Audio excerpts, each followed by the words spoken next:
I just think about when we first met last year, this month last year, we met for the first time, and I am just floored that we are now here together in conversation. So thank you so much for being here. Thank you for your work, which also a short story collection, very inspiring and encouraging. So thanks for being here in this conversation with me. Thanks to everybody else who's here. I see some familiar faces. I really appreciate you all, and some new faces. So I'm excited to get started. So you're going to start by reading, right? And then I'll ask you a few questions, and then we'll open it up to audience questions. Okay, great. Thank you. The end. Okay. So I'm going to read an excerpt from the last story in the collection, and it's called When Eddie Levert Comes. And if you don't know, Eddie Levert is the lead singer of the OJs, and the OJs happened to be my mother's favorite group when I was growing up.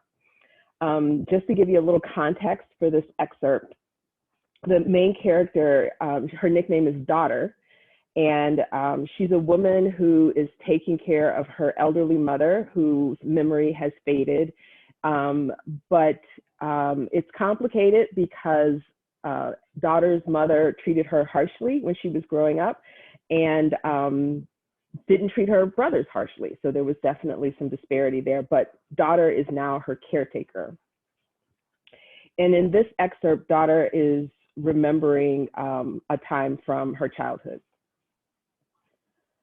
Unfortunately, the zeal of the newly converted is bewildering to the children of the newly converted. One Saturday night, you've got every blanket in the house draped over your head to drown out the sound of your mother's headboard banging against your bedroom wall as she hollers her soon-to-be ex-best friend's husband's name. And the next Saturday night, she's snatching the softened deck of playing cards from your hands because games of chance are from the devil. Daughter, with the logic of a 10-year-old, thought she could understand how gin rummy might be from the devil, seeing as how the name of the game had gin in it. But what was wrong with Knuckles or I Declare War, her and her brother's other favorite games? Some things changed about Mama AC after church, as Daughter thought of her, like banning cards and men from the house. But some things didn't change. She still told Bruce and Rico to shut their mouths, and Daughter to shut her black mouth if they talked too loudly when her stories were on. And the church was no match for Eddie Levert. The OJs were still Mama's favorite group, and Eddie Levert was still her favorite in the group. Mama BC, before church, would tell her girlfriends, Miss Nancy and Miss Legine, Eddie Levert can have me anytime, anywhere, and any way he wanted, honey. You hear me? And they would all fall out laughing. Mama BC played OJ's albums on Friday nights after dinner, if she didn't have a date or a card party to go to. She'd close her eyes, swing her hips, and sing along with the music. Her dance partners, a cool cigarette and a glass of whiskey on the rocks. Johnny Walker Red was her drink of choice. On those Friday nights, Rico played DJ, changing the albums for Mama, while Daughter played bartender, adding ice and more liquor as needed before Mama could ask for it. It was like a nightclub for one, with Mama getting lost in love songs and crying by night's end. Bruce would be out in the street somewhere, staying out long enough to sneak in after Mama passed out on the couch, but before she woke up in the middle of the night to check on all of them and drag herself to bed. As they entered their teen years, Bruce was the one out smoking dope, stealing, and brawling over crap games. But it was Daughter who Mama warned, don't be out there showing your color. On the rare occasions Daughter went out in the evenings. Mama AC still spent her Friday nights with Eddie Levert, and she needed Daughter around to entertain Rico. Without a cigarette and a glass of whiskey, Mama was free to wave her hands in the air as she sang, much like she did at church. In both places, Mama's nightclub for one and church, she was moved by the spirit to sway and eventually cry. But over time, Daughter couldn't discern any joy in those tears. Mama's friends, Miss Nancy and Miss Legene, remained in the world, as Mama would say. So Mama distanced herself and soon lost touch. And the ladies at church who had surrounded Mama at the altar that Easter Sunday stopped calling after Mama finished the new members class. Their work was done. They had led the poor unwed mother of three to the living water, as church folk referred to Jesus. But she wasn't their kind of people. Years later, daughter wanted no part of the church or brown liquor because they had both made her mama cry. Thank you. Thank you for that. I want to talk quite a bit about mama and daughter, or mother and daughter, and mothers and daughters in general, which I think is a pretty recurrent theme throughout the collection.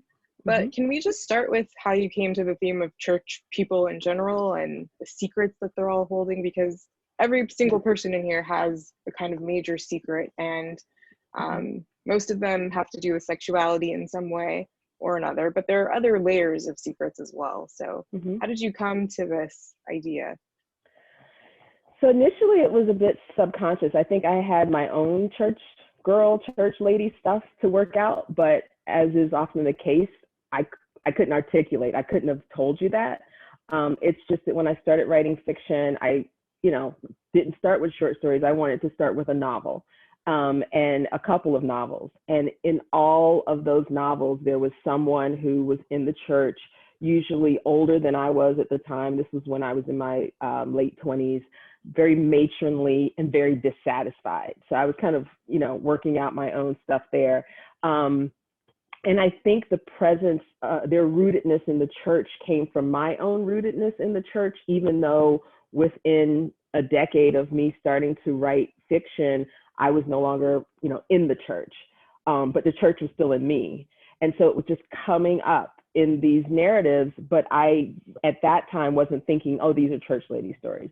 And so then I had two novels that I had started to write and didn't finish. And then there was a third novel that I started in 2007 and probably wrote about 2/3 of that and then just sort of hit a wall.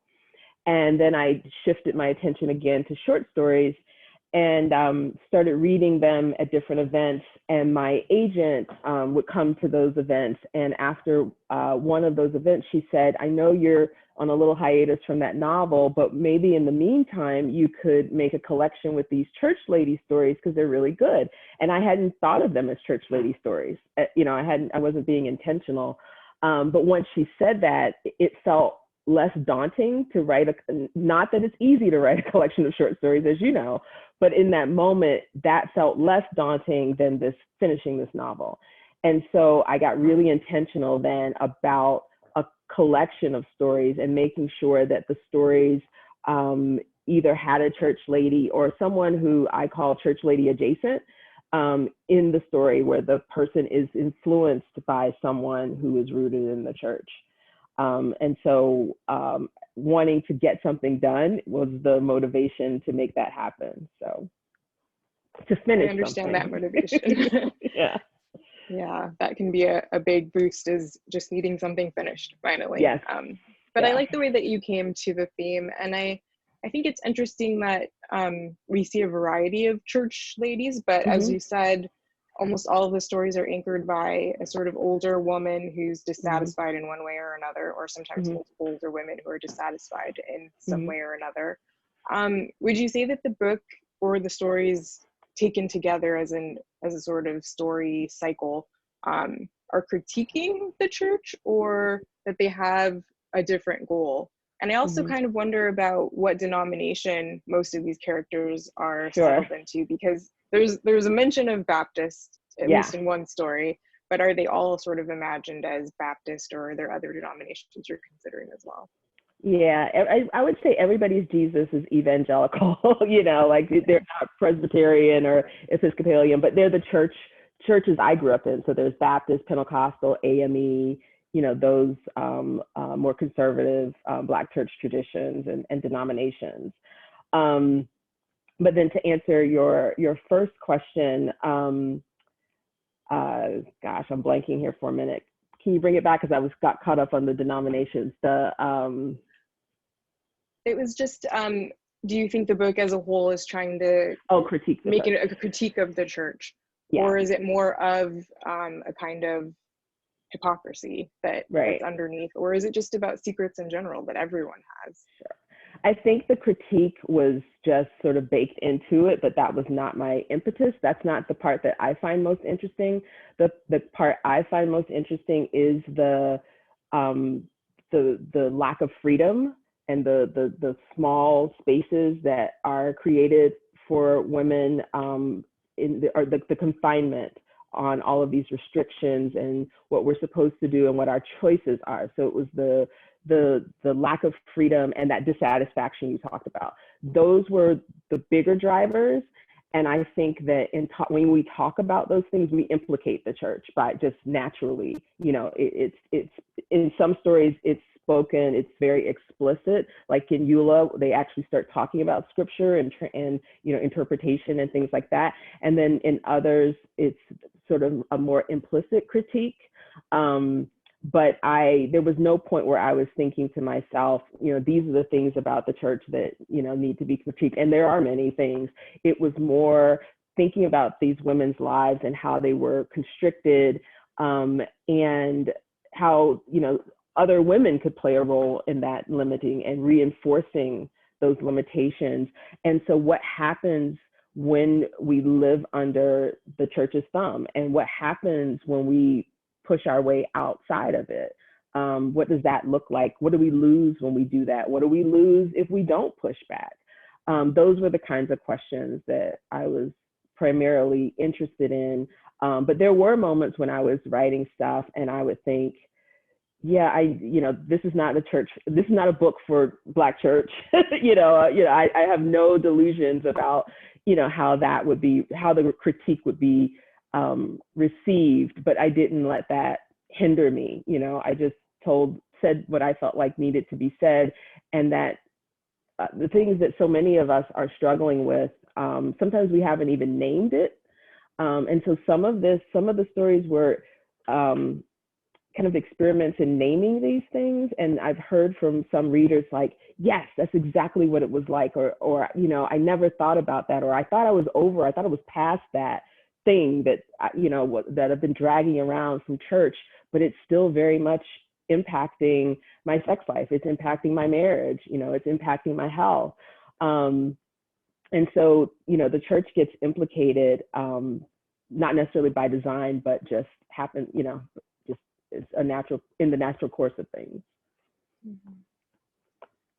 Mm-hmm. You mentioned, you started to sort of hint at the way that female relationships can sometimes play a role in the constriction that people Mm-hmm. feel when they're part of the church.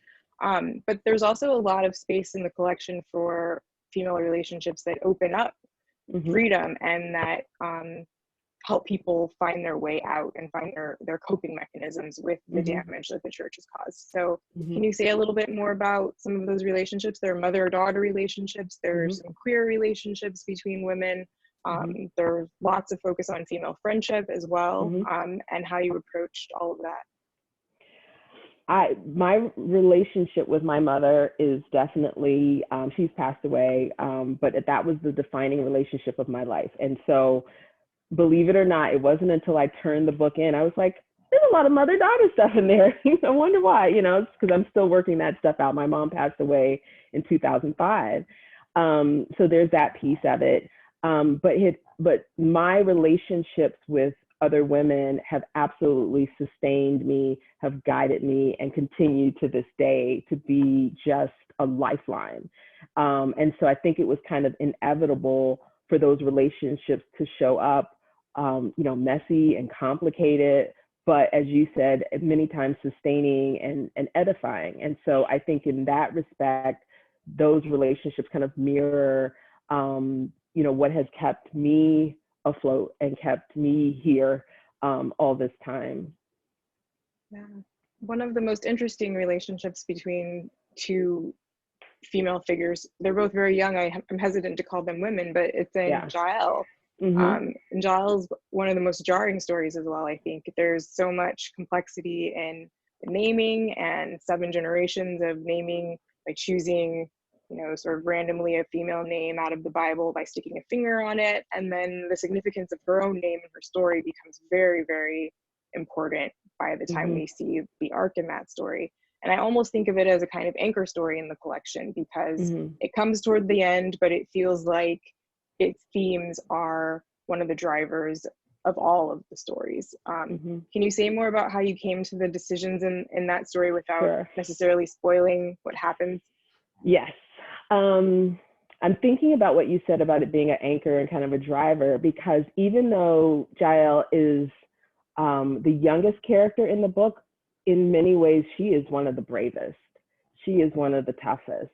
And so in some of these stories, more than one, but that one in particular, it's a bit of revenge, because so often, especially when we're younger, but not just, we feel vulnerable. We feel at the mercy of these other forces that could harm us, that do harm us, that constrict us. And she is a fighter. She fights back. And so the story emerged once and I don't remember how, but because it wasn't like a Bible study or anything, but somehow I came across the story of Jael in the Bible and was fascinated by that. Again, I won't give it away. And then I remember thinking, what if she was a 14-year-old Black girl? Yeah.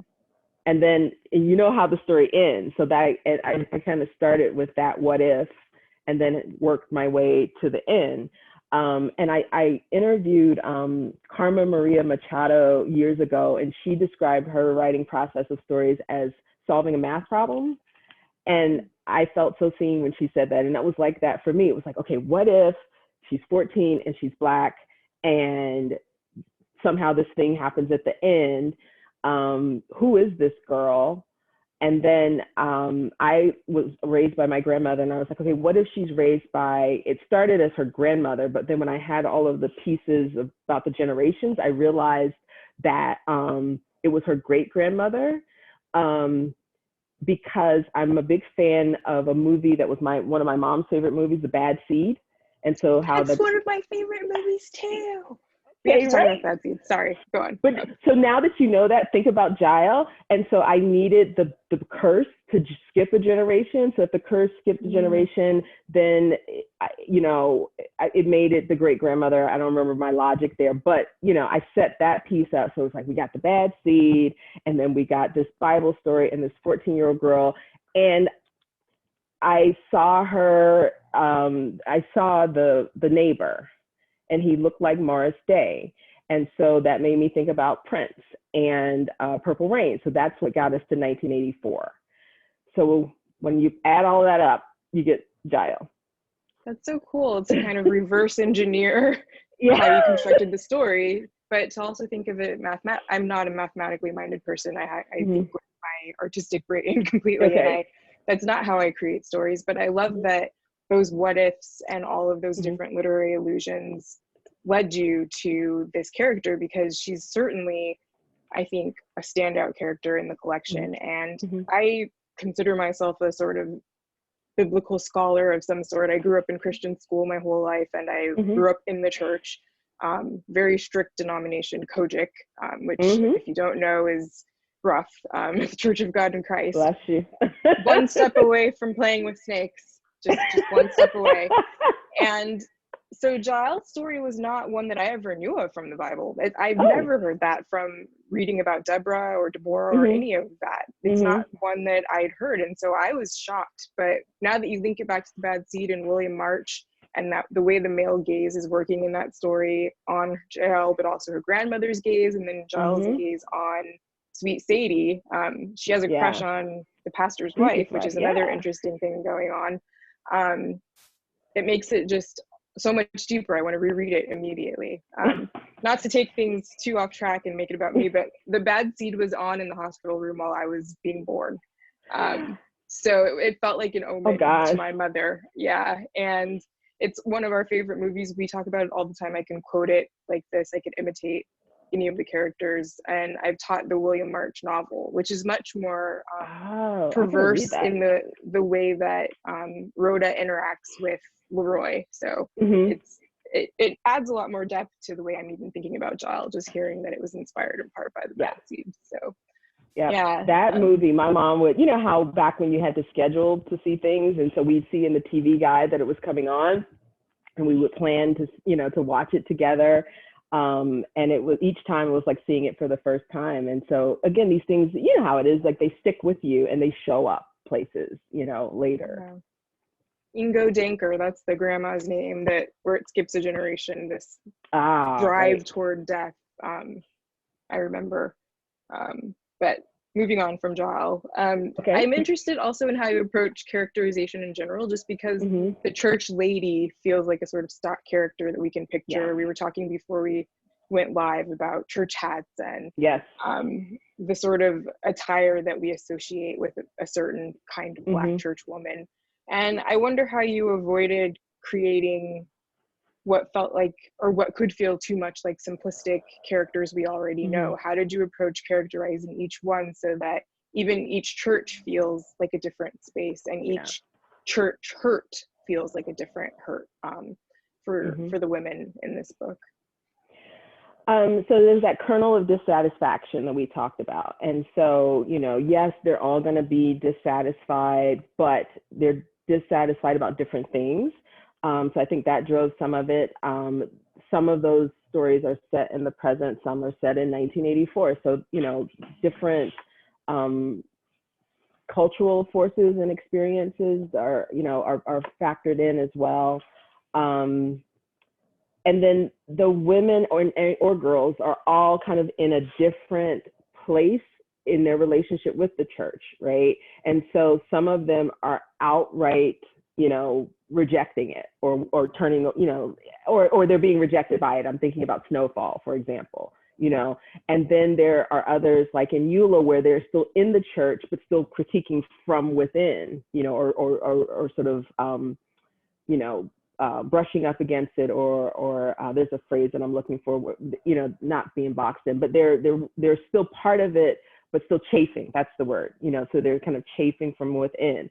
So, you know, all of those things shape what the conflict is going to be. You know, are they chafing from within? Did they escape? Are they confused? You know, in Peach Cobbler, she's thoroughly confused about God. So is there confusion? Is there anger? Is there complete dismissal? And I think about Not Daniel, which there's only one little phrase in that whole story that makes it a church lady story, where the character talks about being away from their mother's Jesus. That's it. There's nothing else in that story that talks about church or religion or anything, but you know that their mothers are the church ladies in that story. And so it's, you know, there are also choices about, you know, under the gaze of the church, you know, their mother's Jesus. This is someone who's like, you know, I'm going to move away from that. And then you have the character in How to Make Love to a Physicist. You have Lyra, who is completely, you know, under the thumb of her mother and her mother's Jesus. So their placement, their relationship to the church kind of drove their conflicts. And so positioning them in those different ways gave me something fresh to work with each time, even though there's still that thread running through all of them. Yeah, and I like the expression of sort of under the thumb of their mother, because so many of these women also have body image issues and food issues, and food plays a huge role in the collection as well, which I want to address. But so many of the women are harmed by their own mother figures, and the church mother is often a figure you think of as comforting and sort of established, and she gets a special seat at the front if you're in a small church often. And these are not nurturing mothers. I can't think of really any mother characters in here who are the sweet, nurturing, homely but kind, you know, kind of mother. They're mean mothers. They're mothers with a lot of aggression and anger, and who often take that out or reproduce it on their daughters. And it plays out in the daughters' bodily trauma and in the daughters' relationships with themselves. And so there's a gaze of mothers always on them, it seems like, but that gaze is coming sort of indirectly from the mother's interpretation of Jesus's gaze. And so I think it's interesting the way that you layer those gazes, and the internal one, the way that each daughter has kind of internalized certain ideas about her body based on these mother figures. Sex plays a big part in the book as a result of that. As lots of male readers point out on social media. Oh, is it really just the male readers? Well, no, not just the male ones, but two good friends of mine. One, you know, Damon Young, and then my friend Stanley Tate. They both gave my book a shout out, gave it a shout out, and they both were like, you know, there's a lot of sex. They be fucking in this book. And so I was like, only the men have really kind of just put it out there like that. So I thought that sounds like Damon verbatim. Yeah. Damon also said, because we haven't talked about this yet, he said that he was interested in the minor role that men played in this book. And he said, men are like garnish in this book. And I thought that was great. I'm like, they are. Yeah, men are those crumbs from the peach cobbler. Right. Or the peach cobblers that sometimes get thrown in the trash. Right. And it's interesting that there's no story that really focuses on or needs them. They're often the antagonist or the source of conflict. But they really aren't particularly important. And there's a story I kind of want to call the I Can Steal Your Man story, but that's the introductions or instructions for married Christian husbands. That voice is very interesting. And I don't ever like to call a Black woman sassy, so I'll say saucy in this case, but she's a very confident narrator.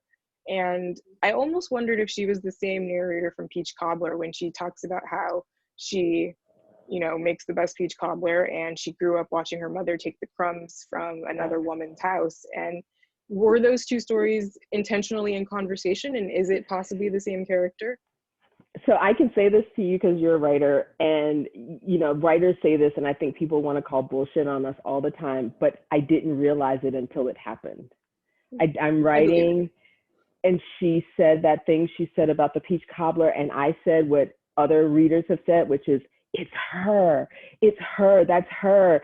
And I did not intend that. It just felt very organic. And I think it speaks to the connectedness of these experiences, you know, that she showed that's what happened to her. Like, if you were wondering, and I think somewhere in my subconscious, I was wondering, like, what happened to that girl? You know, because I didn't write what happened to her. But you know, never stopped thinking about her. And so she showed up, and I think I had to answer that for myself about what happened. And a question I put in my book club kit was, is she free? Is she a free woman?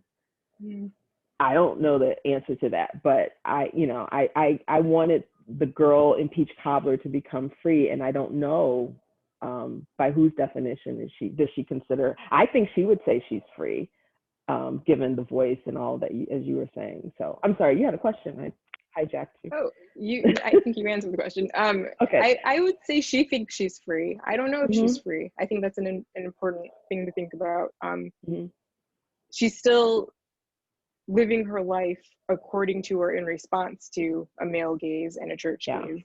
And so you kind of have to question whether you can be free if everything you're doing is a response to, or a reactionary decision. But she feels free. She certainly thinks herself free, and she thinks herself very capable. That's why I like to call it the I Can Steal Your Man story, because she lets you know. How to Make Love to a Physicist, I think, is also another really poignant one, just because I think desire and vulnerability play out so starkly in that one. And it's one of the few stories with a kind of happy-ish ending, where somebody gets what they want at some level and feels fulfilled. And can you talk a little bit more about how you approach endings in general, but also why that's maybe the only story where someone ends up kind of okay? Yeah, maybe it had a happy-ish ending. I'll say it's a happy ending. Like, we don't know how it ends, but at the moment where it ends, it's happy. Because I wanted to write a happy ending for myself. I developed this huge crush on a physicist, and and it was not requited. And so I wrote the story that, you know, I wanted to write a happy ending. I wanted to write a different ending for that story. And so at the beginning of kind of the crush, I got the first line, which is something about how you make love to a physicist. Well, it has to happen on Pi Day, right? Like, just geeking out. I just had to geek out. But then I didn't know anything else about these people. And then I had to kind of figure it out. Like, how did they meet and what happens? And, you know, writing a relationship that, you know, because it's got to be good, a good story, you know, things have to be difficult. And I thought, well, what if she made it difficult because of, you know, stuff that was unresolved? But I also didn't want it to be, and then he came along and helped her. I wanted her to push him away and do her own thing and work that stuff out for herself, and then decide to give him a place. Yeah, I really like how many times she's able to push him away. There's almost like a Hagar Gomer thing going on, even though she's not a prostitute. But you know, he's really willing to pursue her, and he's willing to pursue her significantly for a long time in spite of all of her rejection and hesitance. And I think that it's a sweet story. And also that it has to begin on Pie Day. There's so much pie and cobbler in this book, and food is almost like another character altogether. Can you talk more about that? It's not in the traditional sort of like, we see these big church dinners at the end of service where people are coming together and getting these plates with macaroni and cheese soul and food. greens. And no, it's not that. But cooking plays a big role in a lot of the women's value, or their sense of their own value, and their power. It seems like a place where they feel like they have agency, even if they haven't had it otherwise. So why does food play such a big role? And is that also kind of an intentional thematic choice, or one that you realized after the fact? After the fact, definitely. And now that you mentioned it, I just realized food in yet another story. Like, the first story opens with, what are they eating? You know, and the best thing I can think in terms of where that came from is being from the South, like, you know, just your earliest memories of family and love and community, it's around food. And so even when we're not replicating those rituals, and so when I referenced soul food earlier, I meant like the movie and the TV show that like coming together on Sunday. So we, you know, many of us have moved away from those traditions, but then food still plays that role, you know. The way that Eula talks about kind of faking the potato salad, like that's, you know, she's faking the potato salad. That's a big deal. That is a very big deal. Yeah. And so, you know, and I think about 3 flash essays I wrote about my mother, and they all had to do with food. And so I think, again, that relationship with my mother being a defining one, and then food being sort of a battlefield that my mom and I fought.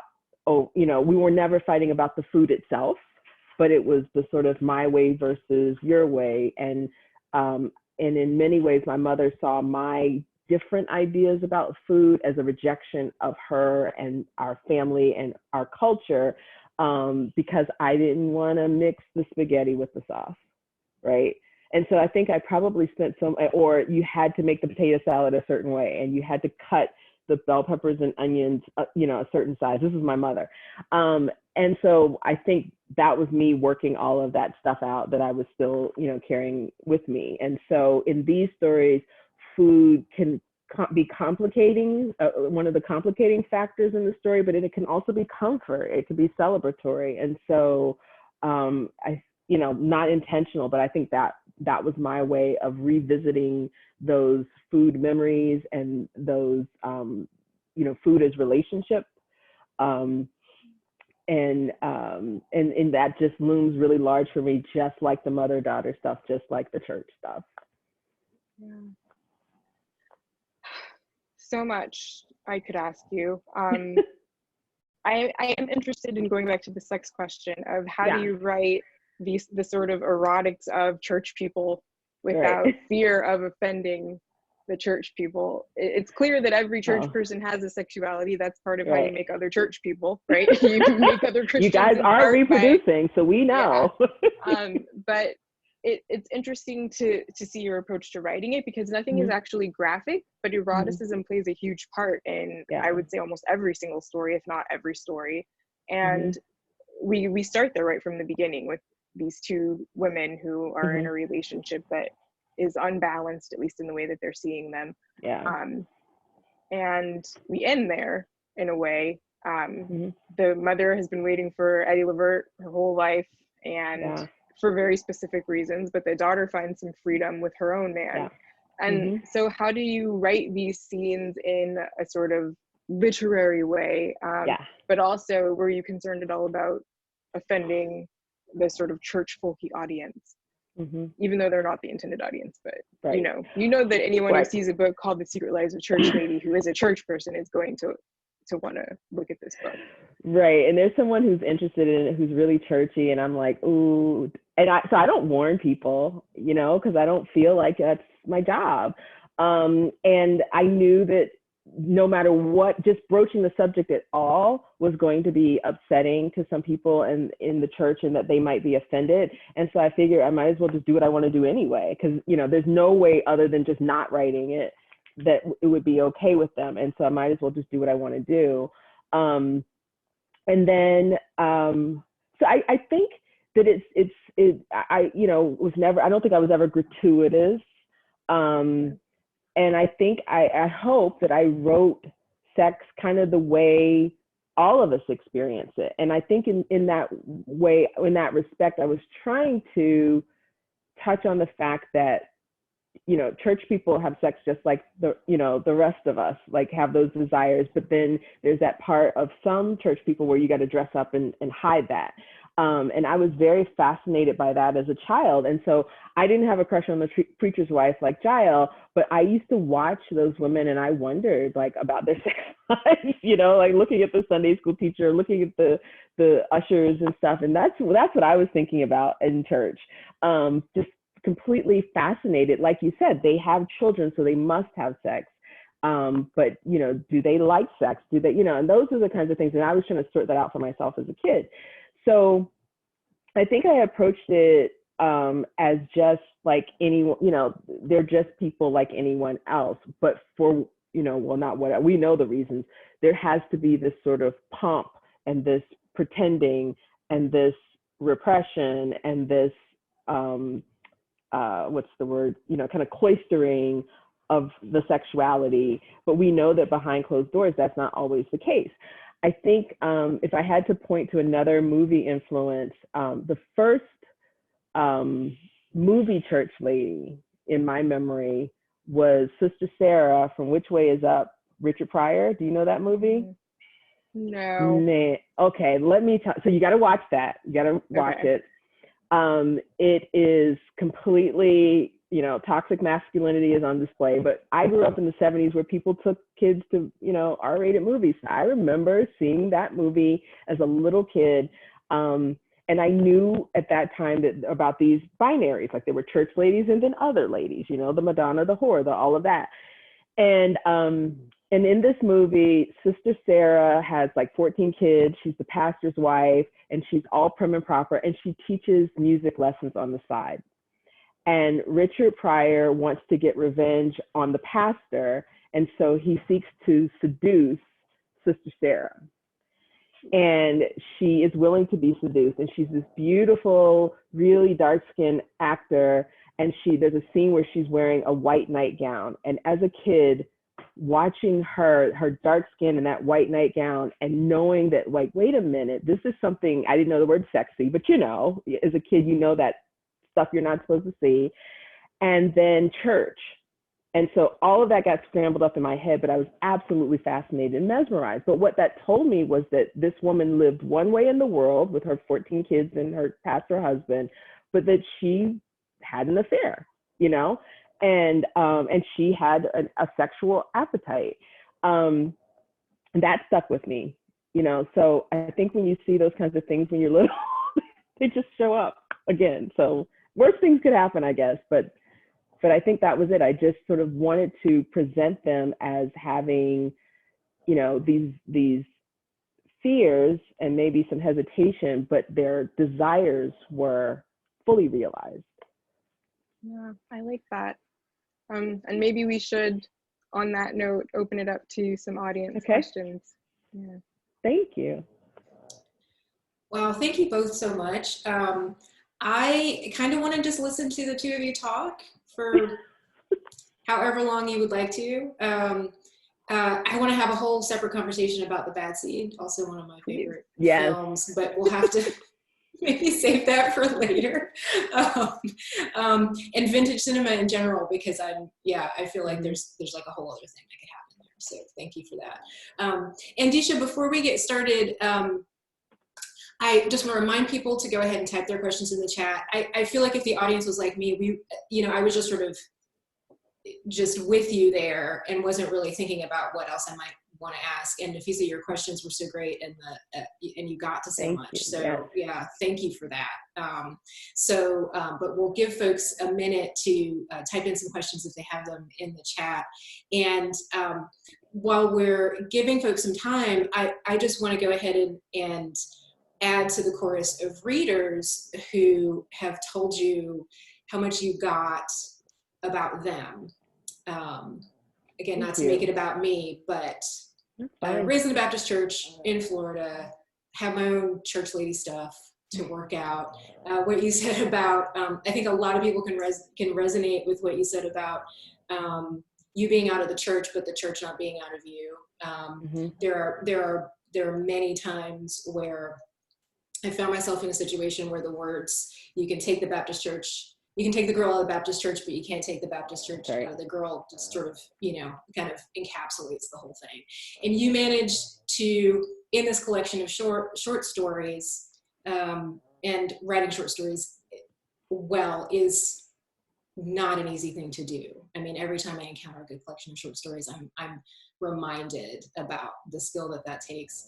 Thank you. And you create this in each of these stories, we end up with such a perfect picture of this sort of universe of experiences that speak to humanity in general in such a way, but then of course so specifically to the experience of Black women in or adjacent to church and all of the things that you've been talking about.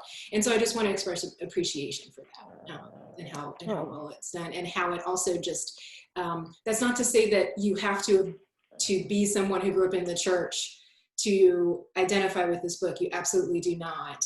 Everyone should read it. They'll put that out there. But in particular, if that's your experience, Thank you. Yeah, it's truly special. So. Well, I just want to add something here. So I read Nafissa's collection after I turned in my manuscript. And, anybody who's ever turned in a manuscript, or even if you're submitting a short story or an essay, it's like once it goes out, there's just this sort of panic of like, even if you didn't worry about who and what are they going to think while you were writing, then it becomes very real once it's out there. And two books in particular, Nafissa's collection and also Basi Ikpe's book, I'm Telling the Truth But I'm Lying.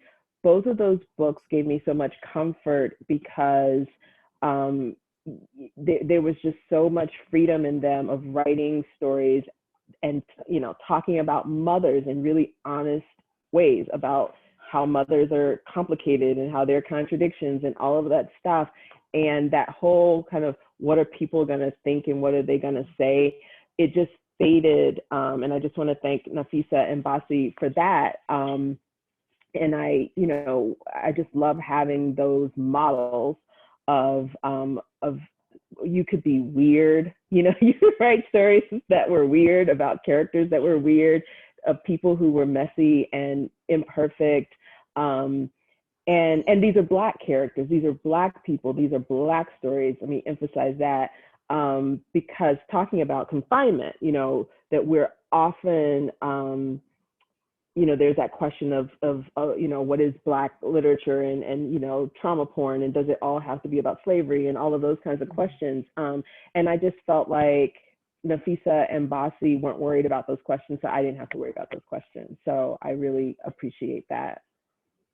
Thank you. That's a very kind thing. And your work as well is making me think so much about the work I'm working on right now. And Bossy's book has been, ooh, I really want to interview her too, and think about how do you even find the freedom to tell those kinds of truths about mother-daughter relationships and mental health and just making space in the world. I think each of us is trying to make more space in the world for other kinds of Black characterization, other kinds of Black stories. And I think each of that work is an addition and frees up the next generation and the generation after that, you know, we don't have to keep seeing the same kinds of Black narrative. And even if we see them, we can revisit them with different kinds of characters and Black quirkiness and weirdness and all kinds of messiness, I think. So yeah, I appreciate that.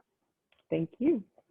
We have a question. I appreciate you both for that, actually. Nafissa, I didn't mean to slight you at all. I just was swept away in particular on the church lady stuff. Oh, no, I can slight it. So, yeah, but I want to remind everyone to read your book as well, Heads of the Colored People. And we have links to this, and we've posted a link to Telling the Truth online also. And I had a similar sense, and the bad seed. I just want to, I'll just state briefly, and then we'll ask this question as well. You had a blurb from Casey Lehman, who wrote Heavy, which was a different experience. For instance, I found a certain amount of delight in your stories at Cases, which, you know, was not as much present in Heavy, but it was also that sense of honesty and reflection and being seen, and whether or not you could identify with everything that happened, still feeling you know, connected to those experiences, and just so appreciative of all of the work that's happening right now, and recognizing you know, what you were saying, Nafissa, about different kinds of Black stories, or the same kinds of Black stories, but written differently, or from different perspectives, or with more freedom, and the fact that we take that for granted with other people's stories, you know, consistently in literature, and the fact, and that we're now getting to the point where we can, you know, that maybe we're getting to this place where we can take for granted that all of that's possible with everybody's stories, because of course it is, and it's just a matter of getting the work out there, and getting people recognized. So thank you all. Yeah, thank you for your part in that. So there's we have a question that you partly answered, but I want to go ahead and pose it in case you would like to expand. First of all, Mariel says, Deesha, thank you so much for your reading. Thank you. Do you see your work in conversation with any particular artists or writers? So you've touched on this, but if you have others you'd like to add. Let me think about that. I feel, I don't know about in conversation with, but I think that I always come back to Sula, Toni Morrison's Sula. She was the original free Black woman. And I just remember just being, I mean, she was selfish. Like, you know, Black women don't get to be selfish. Oh my gosh, right? I was just blown away. And I read that as a teenager, and I just kept reading it. I would reread Toni Morrison and reread James Baldwin every year for many years of my life. So Sula is definitely, I feel like she's a foremother of these characters who are getting free, for sure. I'm thinking about Fran Ross, a writer that I didn't know about until 2007 when I went to Hurston Wright Writers Week. And Matt Johnson was the fiction faculty member for our cohort that summer. And at the end, he told us all, you know, you guys are great, your work is great, but none of you have read nearly enough. And I took that really to heart. And then he started telling us about Fran Ross and this book, this groundbreaking the first satirical novel by a Black woman called Oreo. And just as Alice Walker had ushered in this, you know, resurgence of interest in Zora Neale, basically recovered Zora Neale Hurston's work I forget the name of the scholar who did the same thing for Fran Ross and Oreo. And so that book was available again for the first time in many years, and I got it immediately. And I laughed so hard. It was irreverent. It was, you know, clutching pearls, all of the things.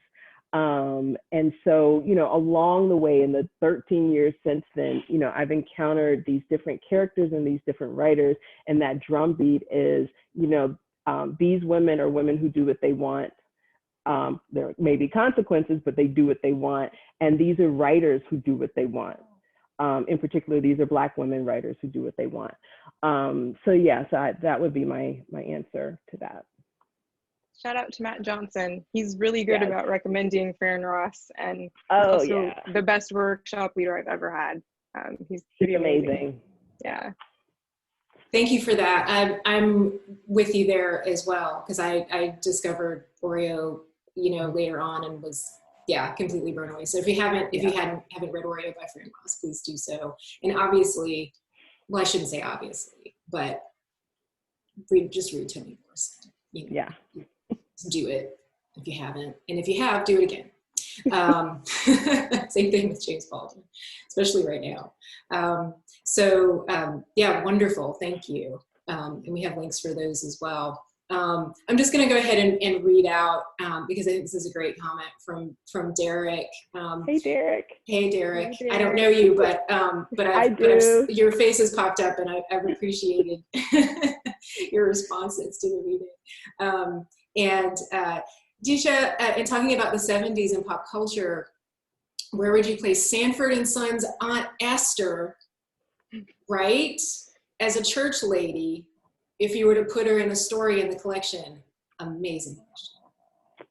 Okay, so remember the math thing that I told you about, the math brain with the writing? So we all know Aunt Esther from Sanford and Son.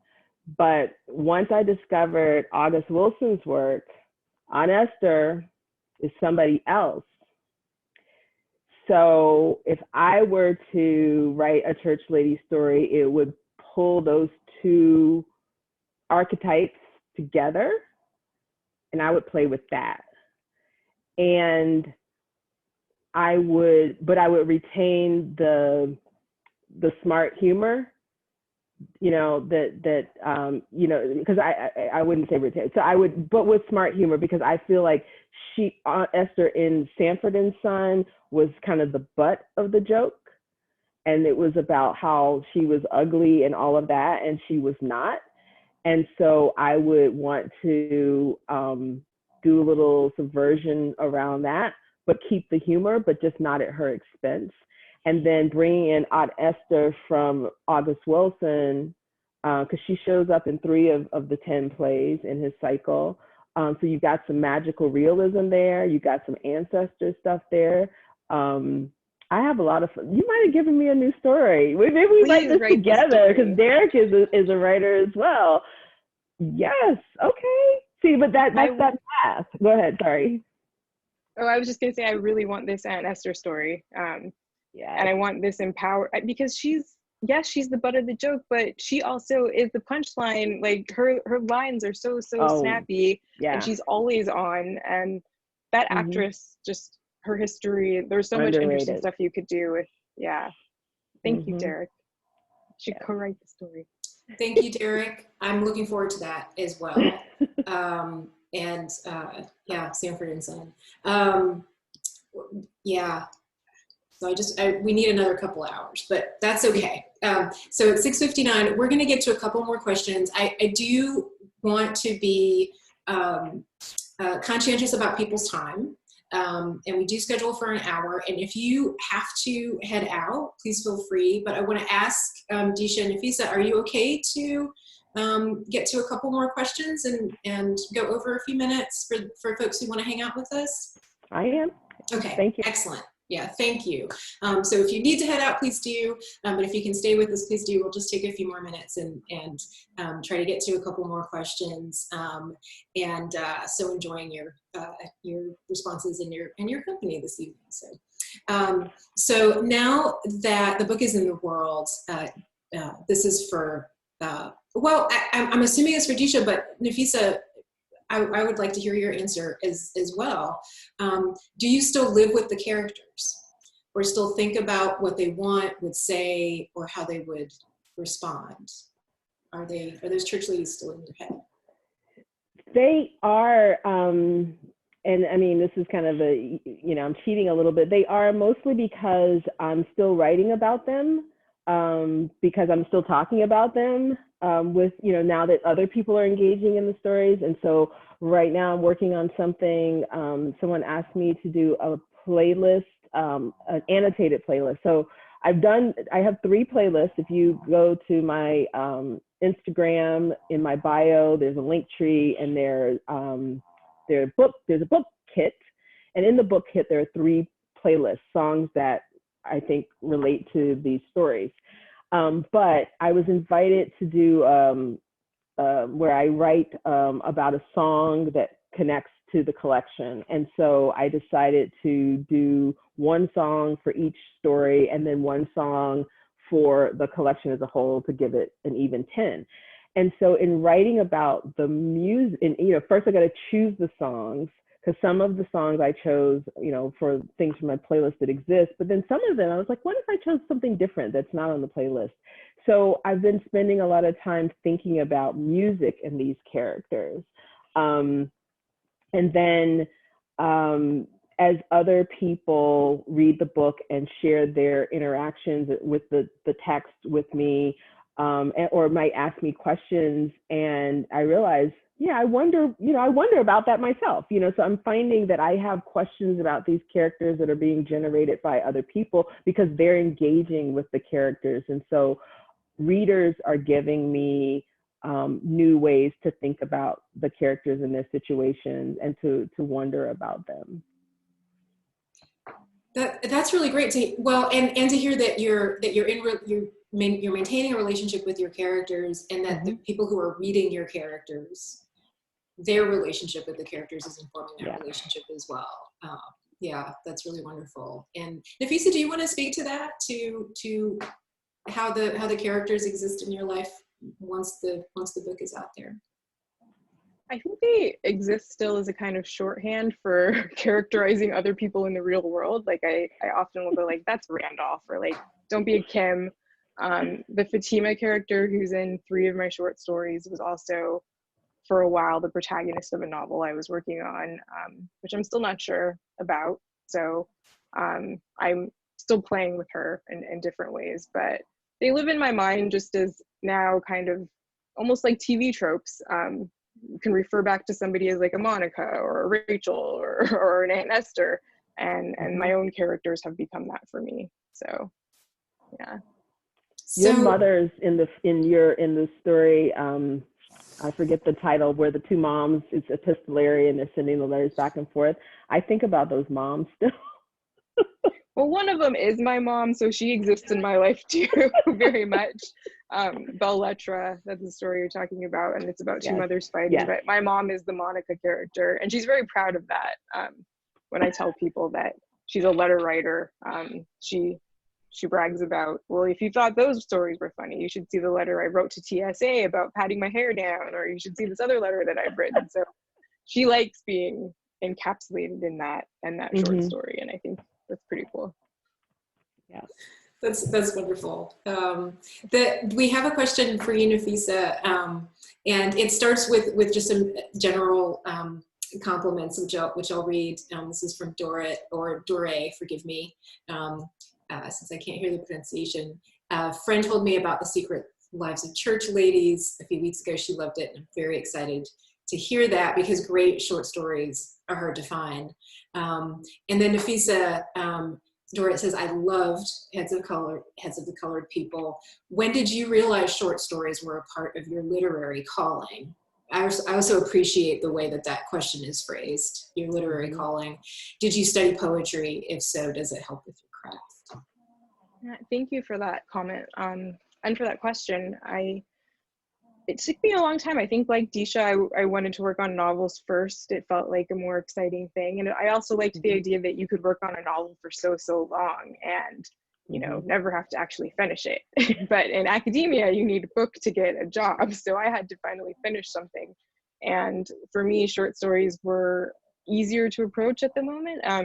When I wrote the titular story, Heads of the Colored People, 4 fancy sketches, 2 chalk outlines, and no apology, I realized I had a theme, and I wrote to the theme from then on. So kind of similar to what Deesha and I talked about. I recognized that it could be an organizing anchor in the collection, and that I could sort of write in response to it the rest of the way. And I think that I did not study poetry except as a literary student. I did a PhD in English, and so poetry was a big part of that. But learning to study poetry as a literary critic is very different than studying the craft of writing poetry, which I've never done. I've never taken a poetry workshop or anything like that. But I think you can't be a good writer unless you also read quite a bit of poetry, because it's poetry. I mean, how do you write prose that is beautiful and lyrical and interesting unless you also read poetic work? And Deesha, what about you and your short story writing and your literary calling? Started trying to write novels, and the early short stories that, you know, published in places that are now defunct, that, you know, no one's ever heard of, they were all very autobiographical. There's that thread of dissatisfaction looming really large. And at those times, I was writing characters that I kind of wished that I could be, and they were living lives that I wished that I was living. And so that's where the impulse, the fiction impulse came initially. And then actually switched gears completely to personal essay. And then kind of came back after I co-authored a co-parenting book with my ex-husband that came out in 2013. And so, you know, 6 years later, it's like, now I'll get back to that novel. Oh, but by the way, I'm going to work on these short stories, you know, and so it's been a bit of a back and forth. So I don't know that I know that it's short stories for me, because I saw this collection as like a detour from the novel, as like the novel's the thing. So we'll see if the novel gets done. I've written some bad poems, but yeah, I've never actually studied poetry. Some of my favorite people are poets. I am in awe of what they do. And I think if anything, I may have attempted there's some essays I've written that someone says, oh, that's a prose poem, but I have no idea what makes a prose poem. Like, you know, I would have to ask a poet friend. So I think the safe answer is I don't, like Nafissa, you know, it's not my thing. Well, thank you both so much. We will go ahead and wrap up there, even though it would be wonderful to continue. But everybody has lives and things to do, and we don't want to take up any more of your time for the folks in the audience. Thank you. We so appreciate this. It's just been a real pleasure listening to your conversation this evening and spending some time with you. And I recommend that folks who are here go ahead and save the chat to have the links if you would like to refer to them. And thank you, Patricia, for getting all the links in there in such a timely fashion. LaWanda Page played Aunt Esther on Sanford and Son. I couldn't think of her name. Thank you, Patricia, for pulling that up. And deserves some recognition for sure. So glad that came up this evening. So I just want to say thank you again to Deesha and Nafissa, and congratulations again on your success on your work. Thank you for putting it out in the world. Thank you again to the audience. Thank you for coming this evening. And then leave the last words for you, Deesha and Nafissa, if you would like to say anything before we leave. Thank you, Stephanie, and your whole team at Malaprop for having us and for giving us this invitation. Thanks to everyone in the audience. I see Derek Kristoff, Director of West Virginia University Press, who I will thank forever for loving this book first. And thanks to everyone else who tuned in to hear us. Thank you, Nafissa, This conversation was just as awesome and fun as I thought it would be. And again, thank you for keeping me inspired with your work. Thank you. And thank you, Stephanie and Patricia and everyone who showed up, and Deesha for this beautiful book, which I hope everyone is purchasing from Malaprop. It's been fun. So, yeah, thanks. Wonderful. Thank you again. And yes, thanks, Derek. Thanks for coming tonight. And we hope to see y'all again at another event, or maybe even sometime in the actual store, when that's a thing that people do again. We look forward to it. Thank you all so much. We hope you have a wonderful evening. And we'll say goodnight. Appreciate it.